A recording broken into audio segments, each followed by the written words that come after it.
नाज़रीन, हम ख़बर सां शेयर कंदा हलूं त इस्लामाबाद हाई कोर्ट 7 केसनि में इमरान ख़ान जी ज़मानत मंज़ूर करे वरिती आहे। अदालत इमरान ख़ान खे 7 केसनि में गिरफ़्तार करण खां रोके छॾियो आहे। हीअ हम ख़बर सां शेयर कयूं पिया।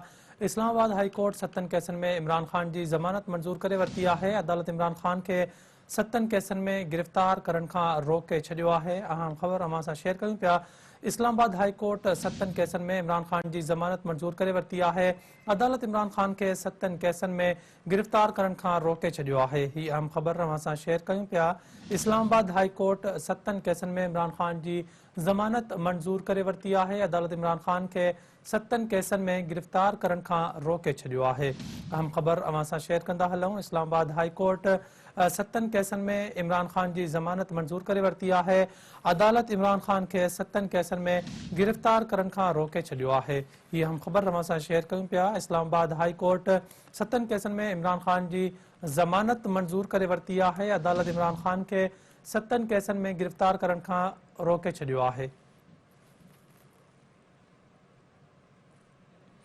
तफ़सील मालूम कंदासीं CNTV न्यूज़ जे रिपोर्टर महदी पंहवर खां। महदी, आगाह कजो त इस्लामाबाद हाई कोर्ट 7 केसनि में इमरान ख़ान जी ज़मानत मंज़ूर करे छॾी आहे।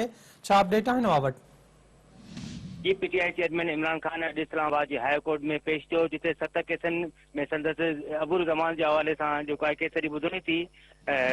चीफ जस्टिस आमिर फारूक ऐं जस्टिस मियां गुल हसन जेको आहे केसरी ॿुधणी कई।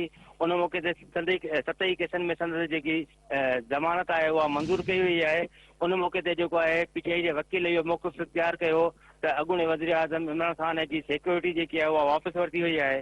जिते चीफ जस्टिस इहो मौक़िफ़ इख़्तियार कयो त हुकूमत खे जेको आहे सिक्योरिटी वापसि वठी जेको आहे इहो ग़लति कयो आहे, जंहिंजे लाइ पंहिंजो चीफ जस्टिस पारां जेको आहे वफ़ाक़ी हुकूमत खे नोटिस पिणु जारी कया विया आहिनि।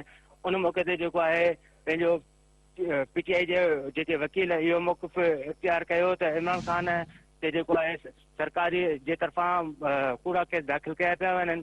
ऐं उन मौक़े ते जेको अटॉर्नी जनरल ऐं पंहिंजो फवाद चौधरी में जेको आहे छिकताण ऐं ॾंद चक पिणु थी।